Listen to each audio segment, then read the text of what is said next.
Društvenu mrežu Edmodo u nastavi koristim već drugu godinu. Učenici su aktivno uključeni u rad naše grupe, a veliku podršku u ovakvom načinu rada od samog početka dali su nam roditelji i vodstvo škole. Edmodo koristim prvenstveno da bih s učenicima ostvarila dodatni kontakt, a oni su aktivno uključeni u rad grupe. Naša grupa zove se 3. razred područne škole Babska, u njoj je uključeno svih 7 učenika našeg razreda, imamo mjeste za 2 gosta. U rad grupe učenici su aktivno uključeni posebnim zadaćama, međurazrednim zaduženjima uvijek se jedan učenik dobrovoljno na kraju nastavnog dana iz škole ili od kuće logira na Edmodo i ostavi podsjetnik za domaće zadaće i ostale školske obaveze. Edmodo u tijeku nastave koristim da bih postavila neke zadatke. To su unaprijed pripremljeni nastavni materijali izrađeni raznim alatima Weba 2.0. U zadnje vrijeme dosta često koristimo alat Linoid. Ovdje je primjer kako smo koristili alat u nastavi prirode i društva. Vidite primorski krajevi, nizinsko-brežuljkasti krajevi, gorsko-planinski krajevi. Nakon što su učenici na nastavi prirode i društva upoznali tipove zavičaja našoj domovini, na ovoj Linoid ploči trebali su s papirićima ostaviti podsjetnik što su sve naučili o određenom tipu zavičaja. Evo ovdje konkretno vidite, radi se o nizinsko-brežuljkastom kraju.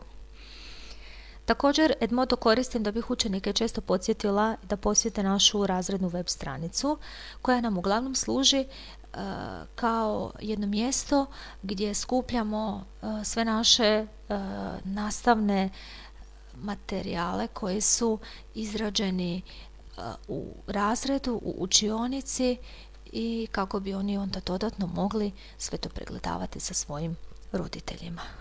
Učenici vole kada im se vježbanje nekakvih nastavnih sadržaja modernizira, pa evo ja dosta često koristim ClassTools.net igre, to su flash igrice koje kreiram sama. Ovdje je primjer igrice za nastavu matematike, gdje učenici dobiju postavljeni zadatak i među ponuđenim odgovorima trebaju pronaći onaj koji je točan i klikom na njega onda označiti ga. Kada završe prvi nivo idu u sljedeći, igra se nastavlja dalje. Slična ovoj igrici je i igrica koju smo radili na nastavi hrvatskog jezika, opet se radi o ClassTools.netu. Igrica je malo drugačija, radi se o kantama za smeće, gdje smo ponavljali imenice, umanjenice, uvećanice. Učenici su određeni pojam trebali ubaciti u kantu za smeće kojoj taj pojam pripada i točan odgovor im se označi zvučnim signalom.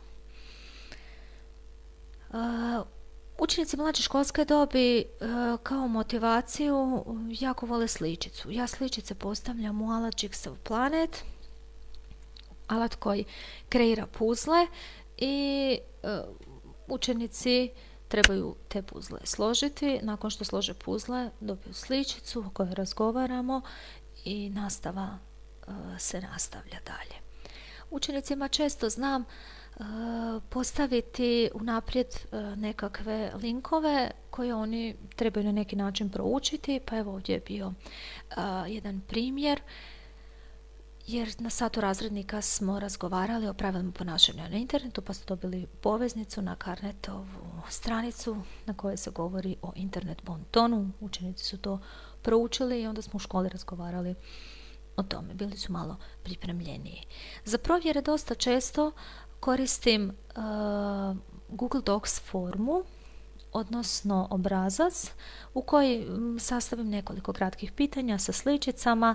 Učenici ih na ta pitanja odgovore, već znaju da na kraju trebaju napisati svoje ime, odgovor poslati klikom na gumb pošalji, poslati svoj odgovor učiteljici i onda dobiju povratnu informaciju o uspješnosti rješavanja ovakvih zadataka.